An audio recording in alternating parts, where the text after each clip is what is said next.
when we were very little. We learned the names of objects, right? We started doing this when we were small. So someone, first we were unable to do this. We were unable to think in those ways, right? In those manners, like, oh, this is a cup, this is this. But eventually we've been able to put the way kind of into categories. Everything, put the world into category. Everything that we perceive. This is a person, this is that, this is that. It helps us to understand phenomena. I mean, we're selective in the sense, okay, I see a cup. I kind of select that out and I call that a cup. Now, every time I see an object similar, I can again say cup. All right? So with all the things around me, through mentally imputing, since I was a child, right? Since I was very, very little, everything has been imputed. So when I say impute, it doesn't necessarily mean that I give a name. Just a concept. I just have a concept of something. So people who cannot speak, for example, they have another way. They have a certain symbolic, if you like, or a certain concept of something that helps them to recognize things. It's very important. It's important. We need that. To make sense of the world, we can do so only through imputation. The only problem is, we believe that not just have I called this a truck, it's a truck from its own side, independent of me calling it such. There's some truckness over there. That's the problem. But other than that, it exists because I call it a truck. And whatever this truck does, when I say, when the wheels move, right, when they turn, I say the truck, rolls. I mean, what's rolling is really the tires. It's not the entire, not all the parts. But it's because the truck is merely imputed on its parts. I can therefore say the truck rolls along, when actually what rolls along is only a part of it. I can say I am sick, when actually only my head is sick, when I have a headache. I say I'm sick because the I is now imputed on the basis of the head. So anything I do is actually, there's no overarching I. There's no like covering everything kind of I, or a separate kind of I. What there is just an I imputed. I impute I on having a headache, for example. I have a headache. My head also, I also impute my head. I mean, also I do that. But the only reason I say I have a headache is because on top of imputing my head, I also impute the I on the basis of that. But we believe there's a separate I. We don't see that the I is merely imputed on mind and body. We believe in something separate, and we do it with all other phenomena. We're not satisfied with just phenomena being merely imputed. There's a sense that there's some real existence over there. Okay, this like the object. I mean, I gave the example last night. One example I really like is like a cartoon, like a cartoon, like a written cartoon. If you look at a newspaper, I don't know what's the Israeli kind of, oh, Garfield, I'm sure. I think I've seen that in Haaretz. I'm sorry. Is there like a Garfield cartoon? Yeah, anyway, so Garfield, yeah. So let's say Garfield. Like Garfield, what is Garfield? It's the name given, it's a cat, yes, but it's actually, when we look at the cartoon, it's actually a few lines only. And on the basis of that, we say Garfield. But then we start believing in this character, Garfield. It's over there, doing all these nasty and funny things, right? I mean, these silly things, right? Kind of big, fat, lazy kind of cat, all right? So, it's like as if from its own side, even though it's just a few lines on the paper. We believe in something more there. It's just imputed. We just impute on that. But we see something more than actually there is. That's what our mind does. But that is an added mode of existence. That is an added characteristic that phenomena don't have. Okay? Phenomena exist because we have these concepts of them. On the basis of imputation, we impute. And actually, everything we perceive, it's overlaid, there's this overlayer of concepts. We don't actually, honestly, there's a sense that there's a truckness here, because every time we see a truck, we label truck, but we don't see the truck for what it is anymore, because every truck is unique. When we say they have something in common, right? They have something in common. Really, when we come down to it, they don't really have anything in common, because every wheel is totally unique. Okay? So we just see the fact that both of them are round. But the roundness of this truck, the wheels of this truck, and the roundness of the wheels of a different truck are totally different, actually. Okay? But in our mind, we make these categories. It's round, it's a truck. And then we believe in some inherent truckness over there, that we actually just ascribe to that phenomenon. Okay? Does that make sense? Really what is there is a unique object. Every moment a person is also totally unique. But we fail to see that every moment a person is changing. The mind is changing, the body is changing. But to us they appear very solid. It's because we've had that perception for so long that now we're very habituated. So basically from a Buddhist point of view, it's very hard to describe this misperception without considering future or past lives. Okay? Since beginning this time we have taken rebirth. That's the Buddhist idea. And it very much goes with science. I mean, just briefly to give you that explanation. Some of you may have heard it before, but the idea is that matter, physical matter, there's no beginning to physical matter. It's impossible to posit a first moment to physical matter because every matter must be preceded by a moment before that, a moment before that. So there's no first moment of matter, where previously there was no matter at all, no energy, nothing. Okay? So there's no beginning to matter. Likewise, mind, consciousness, awareness is not matter. So it cannot be preceded by matter, in the sense that the substantial cause, the thing that gives rise to mind, is not matter. Okay? It's a previous moment of awareness and a previous moment of awareness. So awareness must always be preceded by a former moment of awareness. Therefore, from a Buddhist perspective, mind has existed since beginning this time. There's no beginning to mind. And that is mind-boggling. It's like, I mean, we want to have beginnings, right? I mean, most religions are based on a beginning, okay?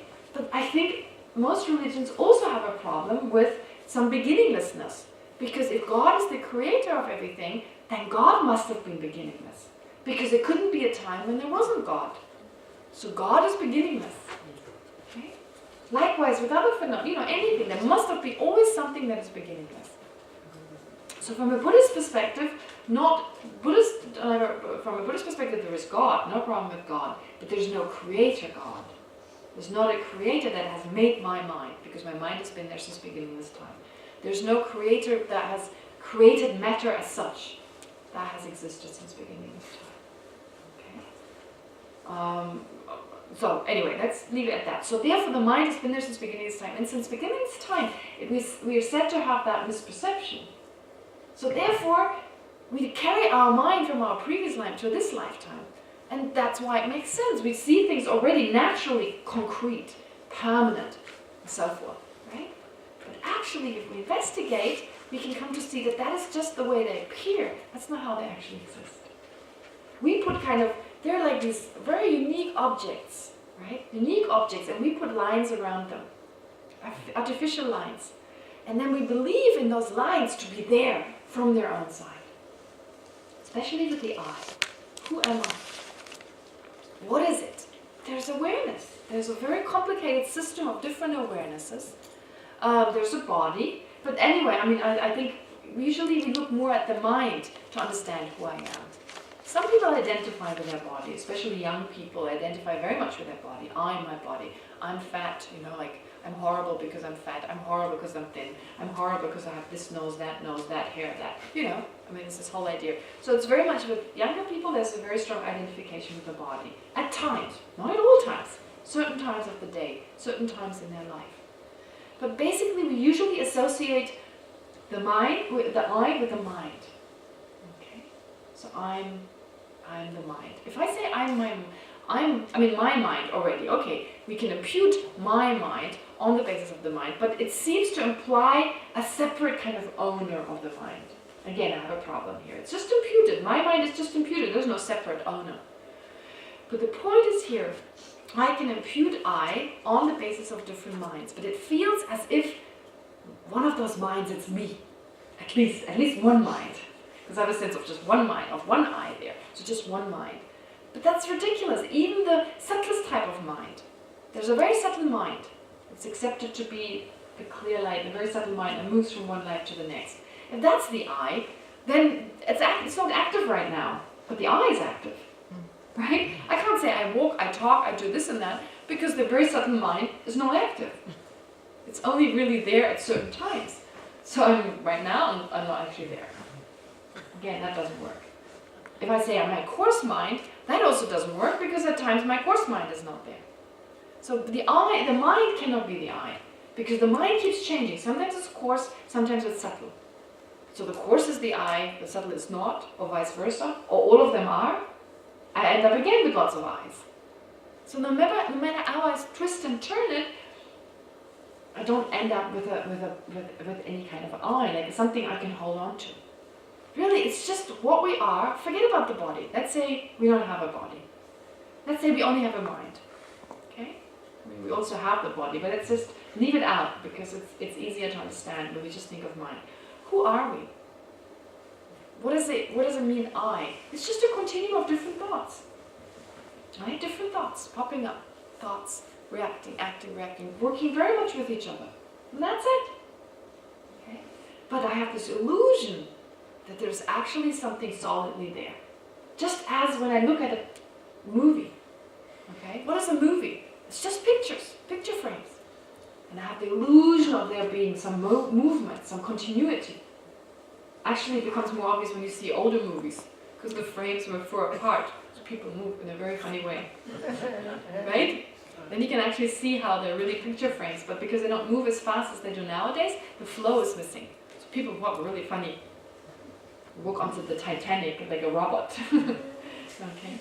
But with modern day kind of technology, yes, it flows. I mean, what is actually, if you think of just a movement, if I move, it's actually just moments in time. And I see it as something fluid.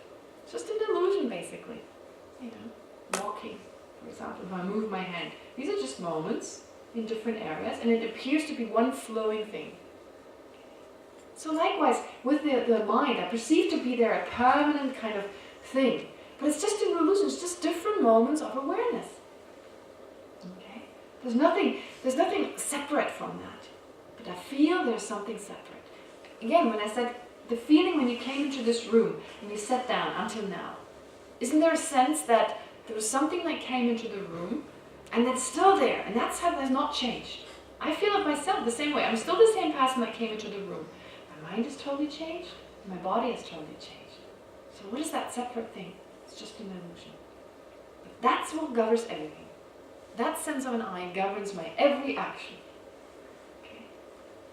And because my action is, if I look at my action, if I look what I do mentally and verbally, I mean, it's very, very harmful, actually.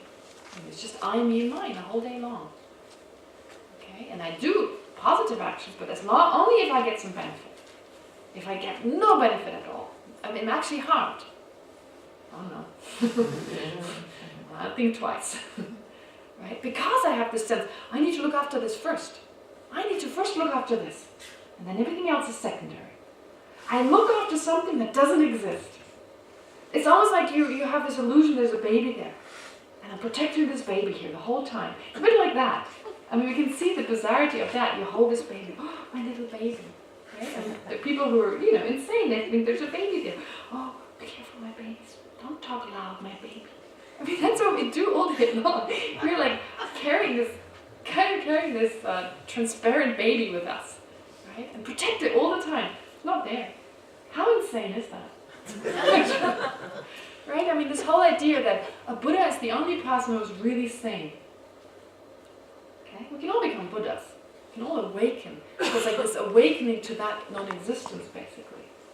Okay? So we believe in something. We believe in this transparent kind of, I need to say transparent because when we start looking for it, we can't find it. Right? This kind of illusory thing there. Because it even seems to have a position in our body, in our chest, in our eyes, here or there. If you ask yourself, where is that eye?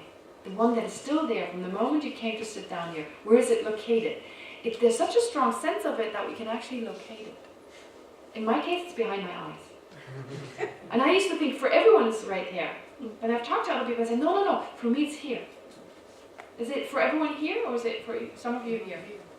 Here, there you go. Anyone in the stomach? Some people say it's in the stomach. Yeah. In the stomach, okay, great. Anywhere else? Shoulders, elbows?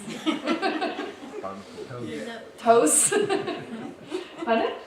Nose. Nose, interesting. Well, it's interesting because in some cultures they say, I. The Japanese and the Taiwanese say, I. My classmate from Taiwan. didn't do that. I'd be like going, well, I didn't do it either. Anyway, but it doesn't mean, it doesn't help if I can talk about that, but it doesn't mean that you walk out of the room and it's gone. Because it's so deeply entrenched. It's so instinctive. It's become instinct. It's become an instinctive perception. An innate. There's an innate perception of that I. There is a kind of intellectually acquired one, ideologically based, through the culture that we live in, right? It's been kind of enhanced, but there's also a very deep, entrenched, innate kind of sense. And it's very hard to overcome that. It takes a long time to overcome it.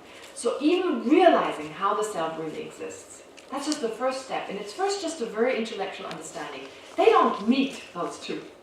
They don't connect. If I intellectually understand that this I doesn't exist, this other mind, the mind that perceives this I to exist, still governs my every move. Okay? I mean, in the beginning when we do these meditations, you actually have to do it every day.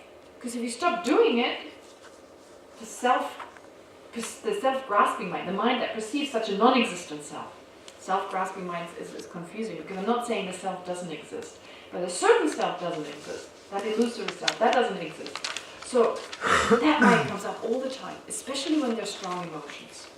So some harm, something that would harm me. When it comes down to, seriously, to the fact, and this I've mentioned before, so those of you who were last year here, but for me, one of the best examples was an event that happened in Germany some years ago, 2 or 3 years ago. There was like a kind of rally, like a techno party kind of thing. What was it called? Love parade. There was a love parade. And during that love parade, millions of people came together. In the city where it took place, yes, they had the only exit was a tunnel.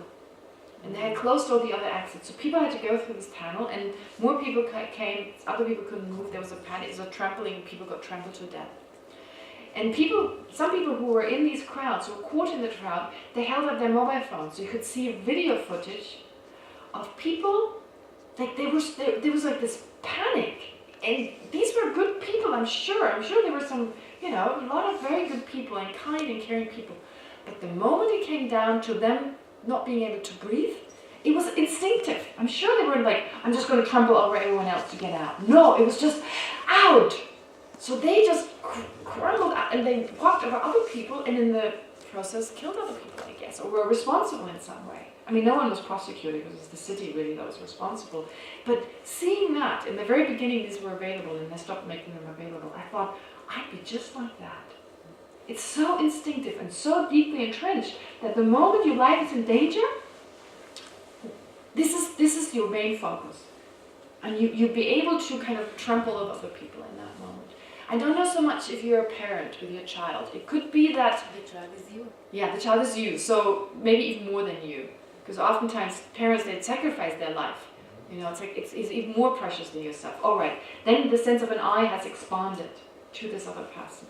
Okay, so therefore, yeah, you would then. But as long as that sense is not there, okay, of like I, like the sense of I is not that, then it's just you here.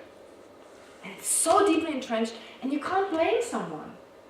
And that's why I don't like to say we're selfish people, we're bad people. No, it's so deeply ingrained. It's just a certain state of mind that we carry with us. It's not in our nature, but it's still there. And we need to move along with it. We need to move, even as Buddhists. The first Buddhist teachings, okay, they tell you, okay, that the self doesn't exist, but on the other hand, it keeps always promising some reward for the self. Right? If you're a good person, you'll be happier. If you love others, you'll be loved. So we are very careful here with working with the self-grasping mind. We're working with it. We don't work against it, because we're up to a big enemy. Right? We're up to something very clever. This mind is very, it's been there for a long time. And I often observe how it's so difficult to deal with this mind, and I call it the rubber band effect. That people try so hard to be kind and don't really go along with that self-cherishing mind, and they oppress it. Okay? I mean, sometimes you see practitioners, like as Holmes' teachings, and sometimes they're monks and nuns, and they behave really badly. But I usually call it the rubber band effect. It's like they try so hard to be better and they suddenly suppress that I. And then it comes big time. Right? You move one rubber one way and it goes zoom the other way really strongly. It's kind of the rubber band effect. So being very skillful with that self-grasping mind is very important.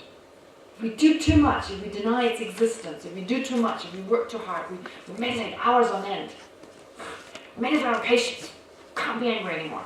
I guarantee you're going to be really, really angry. Because there's this rubber band, you stretch something, you totally ignore, you don't walk with the self-cherishing mind, but you walk against it. And it can only go wrong. So it needs a lot of skill here with this mind. So, alright, if I meditate now, I'll be happier. Let's meditate. It starts off with that. So people ask me this, why do you talk about unconditional love when everything is being like a promise of something in return? In the beginning you need that. You need that because otherwise we don't practice. We want something in return. If it makes us feel good, we'll do it. And that's fine. Because this practice actually starts hammering away at the self-cherishing mind. So there's a saying, Nagarjuna says, the self-cherishing mind is the spear, the weapon that overcomes the self-cherishing mind. It's a bit like Indian style washing dishes. You use dirt to remove the dirt. Right? Indian ladies, they take just mud and then they scrub off and then they rinse it and all is gone. So they use dirt to remove the dirt. So the same with the self-cherishing mind. We cannot underestimate it. We do the meditation on emptiness, we do reflect on it, and get that coarser level to connect a little bit deeper. It needs to be taken deeper and deeper. There are many steps in between. Many steps. Many doesn't even last for, the word's not enough to describe how many steps there are. It seems very straightforward, but there are a lot of steps in between. So you go deeper, and you connect, and then you already start shaking up that mind. Okay? But on another level, you keep walking along with it. You're selfish with wisdom. Right? You're basically walking along with that. All right, I'll be happier in that time. And then that weakens the mind. In the beginning, compassion is a total fake. Compassion for all sentient beings. It's just faking it. It's emulating what a Buddha would do. I think Rabina said it. Fake it until you make it. It's true. It's all like faking, really. But not faking in a negative sense. I mean, we try really hard in that way. But doing that, that compassion, that kindness, that love, we kind of force ourselves. We have compassion and love already, but only to a very limited amount of people. But to expand that is a faking. It's emulating the Buddha. However, that itself also tackles the self-cherishing mind. Okay? Yeah? It helps us more. The more compassionate we are, the more it helps us to see, well, there isn't something because we're so focused on others. Right? Anyway, there's a lot to be said about that. But the point is here really, we should not repress anything. The self-cherishing mind, it's there right now. And if it tells you, I just want to, indulge now, and if it keeps telling you, I want to have a break and really have a good time, sometimes we need to let go. Right? There's times we need to be very careful. It's not just the self-cherishing mind, it induces other states of mind. Other states of mind are induced that tell us, I really want to do this, I really want to do that. And then we have to be very careful to not suppress it, but not have it overindulge. So it's really, we work all the time with that mind, at all times. Okay? But move it in the right direction to help that self-cherishing mind to overcome itself, basically. Does that make sense? Okay. But just to get back, so, to make it practical in that sense, but getting back to our really understanding, getting to that understanding. So what I said previously is that in everyday life, we put boundaries around things. We impute things. We call this and that and something else. And there's some examples that are clearer than others. Okay? Some objects, it's very hard to see that they're merely imputed. The color blue.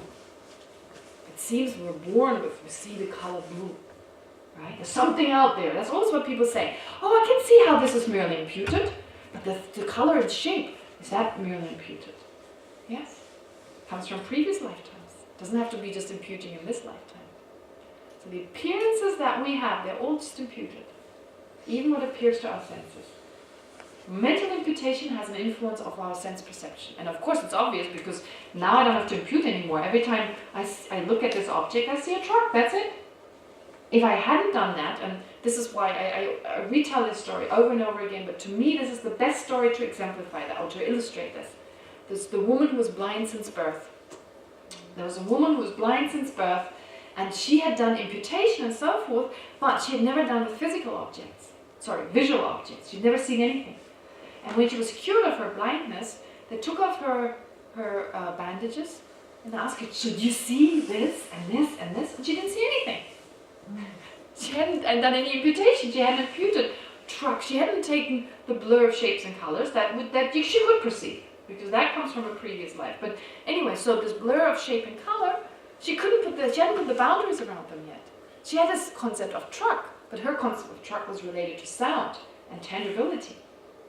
Right? She would touch a truck and be able to recognize it. She would hear the sound of a truck and then impute truck. She imputed truck on the sound of truck. We impute truck on the shape and color of truck.